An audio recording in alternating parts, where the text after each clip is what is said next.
सब गाइस, कैसे हैं आप सब। आई होप आप लोग सब अच्छे होंगे। छत्तीसगढ़ के नए बच्चे जिन्होंने हमारी वीडियो को पहली बार देखा है उनको बता दूं कि यहाँ छत्तीसगढ़ बोर्ड से रिलेटेड सारे वीडियो लेक्चर्स और इंपॉर्टेंट क्वेश्चंस की सीरीज़ चलाई जाती है। आज मैं एक नया सीरीज़ स्टार्ट करने वाला हूँ, तो जिन बच्चों ने सब्सक्राइब नहीं किया है पहले सब्सक्राइब कर ले, फिर आप लोग वीडियो को कंटिन्यू लास्ट तक देखना, ठीक है। और बता दूं कि मैं केमिस्ट्री की नई सीरीज़ स्टार्ट कर रहा हूँ जिसमें हम लोग चैप्टर 1 से लेके एंड चैप्टर तक कंप्लीट करेंगे, ठीक है। सारी वीडियोस 5 से 6 मिनट की होंगी, इसीलिए कोई दिक्कत नहीं होगी आप लोग को देखने में।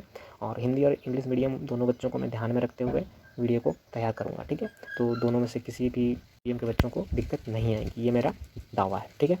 स्टार्ट करें वीडियो को, ठीक है, स्टार्ट करते हैं। पहली वीडियो हम लोग बना रहे हैं सॉलिड स्टेट की। हम लोग पढ़ेंगे characteristic of solid and crystalline solid and amorphous solid, मतलब उसकी कुछ प्रॉपर्टी पढ़ेंगे, कुछ गुण पढ़ेंगे हम लोग कि सॉलिड किस प्रकार का होता है।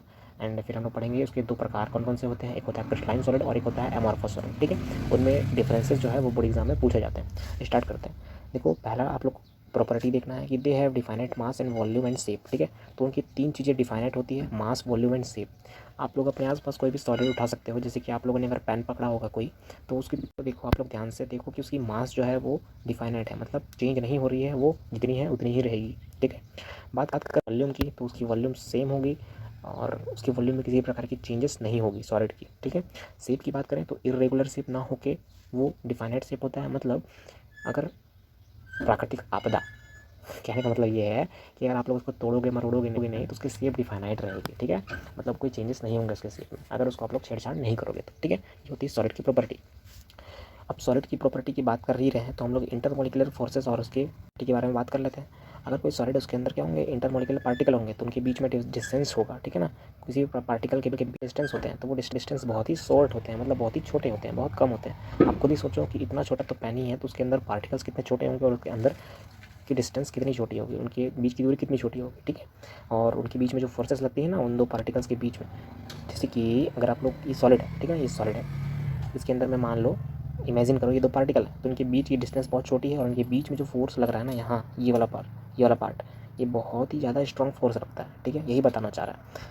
फोर्थ नंबर उतना इंपॉर्टेंट नहीं है। फिफ्थ नंबर देखते हैं कि ये इनकम्प्रेसिबल होते हैं। इनकम्प्रेसिबल का मतलब क्या होता है, हम लोग उसको कंप्रेस नहीं कर सकते। कंप्रेस नहीं कर सकते मतलब क्या, आप लोग के पास जो पेन है, क्या आप लोग उसको कंप्रेस कर सकते हो? हाँ, अगर आप लोग उसको तोड़ सकते हो, अगर आप लोग उसको क्या करोगे, तोड़ना चाहोगे तो। बट यहाँ पे हम लोग एक आइडियल कंडीशन की बात कर रहे हैं कि अगर आप लोग कंप्रेस कर रहे हो तो वो कंप्रेस नहीं होता है, क्योंकि सॉलिड रिजिड बॉडी है, मतलब वो ठोस है, ठीक है। तो आई होप आप लोग को ये समझ में आ गया होगा। तो हम लोग नेक्स्ट स्लाइड में चलते हैं। हम लोग का जो इंपॉर्टेंट टॉपिक है वो है क्या, amorphous solid and crystalline solid, ठीक है। तो मतलब है एमॉर्फस ठोस एंड क्रिस्टलाइन ठोस, मतलब क्रिस्टलीय ठोस, ठीक है। तो दो तरह की ठोसेस होती हैं, मतलब सॉलिड्स होते हैं, ठीक है। तो हम लोग इसके बीच में डिफरेंस देख लेते हैं, जो कि बोर्ड एग्जाम में 4 मार्क्स से क्वेश्चंस पूछे जाते हैं। और मैं एक टॉपर के हिसाब से बता सकता हूँ कि ये क्वेश्चन ज़रूर पूछा जाएगा हर सेट पे और हर ईयर में, ठीक है, क्योंकि ये क्वेश्चन बहुत ही इंपॉर्टेंट है और सारे स्टूडेंट्स को आना चाहिए ये क्वेश्चन, ठीक है। देखते हैं, मैंने सीधे एनसीईआरटी से उठाया ये डिफरेंस। हम लोग इसमें से केवल 4 प्रॉपर्टी करेंगे क्योंकि बाकी हमारे काम की नहीं है, ठीक है। और 4 प्रॉपर्टी आप लोग अपने नोटबुक में लिख लेना, या तो आप लोग स्क्रीनशॉट ले सकते हो। स्क्रीनशॉट लेने के लिए मैं लास्ट में आप लोग को टाइम दूंगा।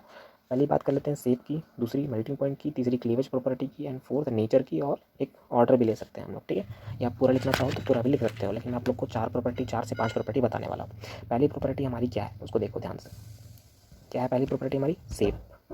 इस तरीके का शेप, देखो शेप, देखो क्रिस्टलाइन सॉलिड मैं आप लोगों को फिर से बता देता हूँ कि क्रिस्टलाइन सॉलिड इस तरीके का होता है। आप लोग का स्क्वायर सारे शेप है मान लो, तो वो स्क्वायर रहेगा, कोई भी इरेगुलरिटी इसमें नहीं होगी, ये ठोस एकदम डिफाइनाइट होगा, इसका वॉल्यूम, मास, हर चीज़, ठीक है। बात कर ले एमॉर्फस सॉलिड की, तो एमॉर्फस सॉलिड की अगर हम बात करें तो एमॉर्फस सॉलिड इस तरीके की प्रॉपर्टी होगी, मतलब इरेगुलर शेप होगा, कोई डिफाइनाइट आकृति नहीं होगी उस पर, ठीक है। पहला पॉइंट यही बताता है। सेकंड पॉइंट है मेल्टिंग पॉइंट का, तो मेल्टिंग पॉइंट बहुत ईजी है। क्रिस्टलाइन सॉलिड का मेल्टिंग पॉइंट बहुत ही हाई होता है, शार्प होता है। एमॉर्फस सॉलिड का बहुत ही लो होता है, या बोल सकते हैं कि ग्रेजुअली, मतलब बहुत ही धीमा होता है मेल्टिंग पॉइंट, ठीक है। बात कर लें क्लीवेज प्रॉपर्टी की, आप लोग सर भैया क्लीवेज प्रॉपर्टी क्या होती है, देखो मैं बताता हूँ। अगर आप लोग के पास कोई सॉलिड है, मान लो ये सॉलिड है, ठीक है, क्लीवेज प्रॉपर्टी मतलब उसको काटने की प्रॉपर्टी, ये बात उसका क्या होगा, यही है क्लीवेज प्रॉपर्टी, ठीक है। मैं बताता हूँ। देखो, अगर आप लोग क्रिस्टलाइन सॉलिड इस तरीके से था हमारा, ठीक है, ये था क्रिस्टलाइन सॉलिड, अगर आप लोग इसको बीच से काट देते हो तो ये स्प्लिट हो जाता है 2 भागों में, 2 भागों में स्प्लिट हो जाएगा। दोनों की जो भी सरफेस होगी ना वो खुरदुरी नहीं होगी, उसकी सतह खुरदुरी ना होगी, चिकनी होगी एकदम, यही है क्लीवेज प्रॉपर्टी, ठीक है। कि एमॉर्फस सॉलिड में इसका जस्ट अपोजिट है। वो जो हम लोगों ने ये एमॉर्फस सॉलिड मान लो, इसको हम लोगों ने बीच से स्प्लिट कर दिया, तो ये ज़रूरी नहीं है कि 2 भागों में ही स्प्लिट होगा, ये आप लोग का टुकड़ा टुकड़ा हो सकता है, क्योंकि ये प्रॉपर्टी ही है एमॉर्फस की। और जब टुकड़ा टुकड़ा होगा तो इसकी जो सरफेस है ना वो खुरदुरी होगी, चिकनी नहीं होगी, इरेगुलर शेप में आएगा। ठीक है, बात कर लेते हैं अपने फोर्थ एंड लास्ट पॉइंट की, जो है नेचर। नेचर की बात करें तो क्रिस्टलाइन सॉलिड जो होता है वो एक ट्रू सॉलिड है, जबकि एमॉर्फस सॉलिड जो है वो एक सूडो सॉलिड है। कहने का मतलब आभासी ठोस है। क्या है? आभासी ठोस है। ठीक है, ये आप लोग को याद रहना चाहिए। और एक और सकते हो आप लोग जो कि ईजी है, ये लॉन्ग रेंज ऑर्डर होता है, ये शॉर्ट रेंज ऑर्डर होता है। तो ये 3 4 5 पॉइंट्स हैं जो आप लोग अगर बोर्ड एग्जाम में लिखोगे तो आप लोग को भरपूर मार्क्स मिलेंगे। ठीक है, आप लोग को मैंने इतना बता दिया कि हिंदी मीडियम वाले बच्चे आसानी से लिख सकते हो हिंदी लैंग्वेज में। ठीक है, और इंग्लिश मीडियम वाले तो स्क्रीनशॉट ले सकते हो, और दोनों बच्चे स्क्रीनशॉट ले लो, मैं टाइम दे देता हूँ। केवल 2 ही स्लाइड आपने काम की है। पहली स्लाइड तो ये वाली, आप लोग इसकी स्क्रीनशॉट ले सकते हो, ले लिया होगा आई थिंक।